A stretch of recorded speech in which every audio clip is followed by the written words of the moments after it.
సూర్య హీరోగా నటిస్తూ నిర్మిస్తున్న cinema retro. Pooja Hegde heroine గా నటిస్తున్న ఈ మూవీకి సంబంధించిన గ్లింప్స్ ను క్రిస్మస్ కానుకగా డిసెంబర్ 25న విడుదల చేశారు. యాక్షన్, లవ్, సెంటిమెంట్స్ ప్రధానంగా సాగే గ్యాంగ్స్టర్ డ్రామా ఇదని ఆ గ్లింప్స్ చూస్తే అర్థమవుతోంది. కార్తీక్ సుబ్బరాజ్ దర్శకత్వం వహిస్తున్న ఈ సినిమాలో జైరామ్, కరుణాకరణ్, జోజు జార్జ్ కీలక పాత్రలు పోషించారు. తాజాగా ఈ మూవీ రిలీజ్ డేట్ ను మేకర్స్ లాక్ చేశారు. మే 1న రెట్రో జనం ముందుకు వస్తుందని చెప్పారు. అయితే మే 1నే నాని నటిస్తున్న హిట్ 3 సైతం విడుదల కాబోతోంది. కంగువా సినిమా నిరాశపరిచిన నేపథ్యంలో రెట్రోతో సూర్య ఎలా అభిమానులు మెప్పిస్తాడో చూడాలి.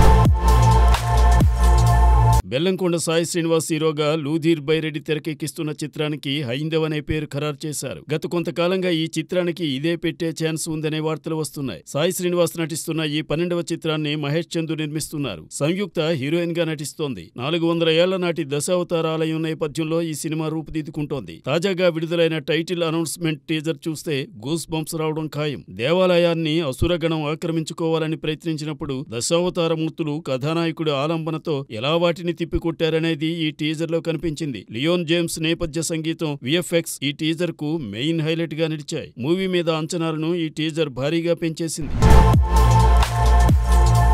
కార్తికేయ 2తో పాన్ ఇండియా స్టార్ గా గుర్తింపు తెచ్చుకున్నాడు నిఖిల్. అయితే ఆ తరువాత అతను నటించిన సినిమాలు 18 పేజెస్, పై, అప్పుడో ఇప్పుడో ఎప్పుడో ఆశించిన స్థాయిలో ఆడలేదు. దాంతో రాబోయే pan India movies Swayambhu, the India house పై పూర్తి స్థాయిలో దృష్టి పెట్టి వర్క్ చేస్తున్నాడు. స్వయంభూ చిత్రంలో సంయుక్త, నభా నటేష్ హీరోయిన్లుగా నటిస్తున్నారు. ఈ సినిమాకు ప్రముఖ కన్నడ సంగీత దర్శకుడు రవి బస్రూర్ స్వరాలు సమకూర్చుతున్నాడు. తాజాగా దీనికి సంబంధించిన మ్యూజిక్ సిట్టింగ్స్ బెంగళూరులోని రవి బస్రూర్ స్టూడియోలో మొదలయ్యాయి. రామజోగయ్య శాస్త్రి ఈ చిత్రానికి పాటలు రాస్తున్నారు. ఈ మ్యూజిక్ సిట్టింగ్స్ సందర్భంగా టీంతో దిగిన ఫోటోను నిఖిల్ సోషల్ మీడియాలో పోస్ట్ చేశాడు. భరత్ కృష్ణమాచారి దర్శకత్వంలో స్వయంభూను భువన్, శ్రీకర్ నిర్మిస్తున్నారు.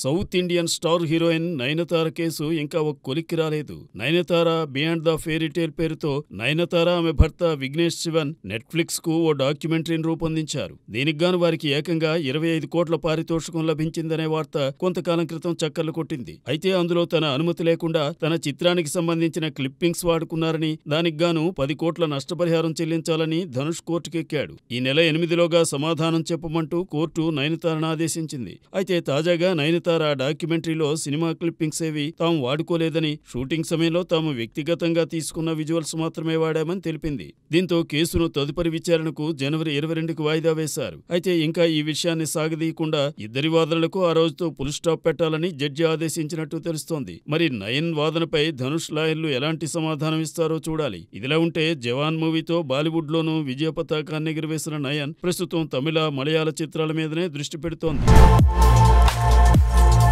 అప్సరారాణి, విజయ్ శంకర్, వరుణ్ సందేశ్ ప్రధాన పాత్రలో పోషించిన చిత్రం రాచరికం. ఈశ్వర్ నిర్మాతగా చిల్ బ్రోస్ ఎంటర్టైన్మెంట్స్ బ్యానర్ పై ఈ మూవీని నిర్మించారు. సురేష్ లంకలపల్లి, ఈశ్వర్ వాసే దీనికి దర్శకత్వం వహించారు. ఇప్పటికే రిలీజ్ చేసిన పాటలు సినిమాపై అంచనాలను పెంచాయి. తాజాగా ప్రముఖ దర్శకుడు మారుతి చేతుల మీదుగా రాచరికం మూవీ ట్రైలర్ ను రిలీజ్ చేయించారు. ట్రైలర్ ఆద్యంతం ఆసక్తికరంగా ఉంది. ప్రధాన తారాగణం ఇందులో కనిపించారు. విజువల్స్, యాక్షన్, బీజిఎం ఇలా అన్ని సీన్స్ ను ఎలివేట్ చేసేలా ఉన్నాయి. వేంగి సంగీతం అందించిన ఈ చిత్రానికి రామ్ ప్రసాద్ మాటలు రాశారు. ఈ చిత్రాన్ని ఫిబ్రవరి 1న విడుదల చేయబోతున్నారు.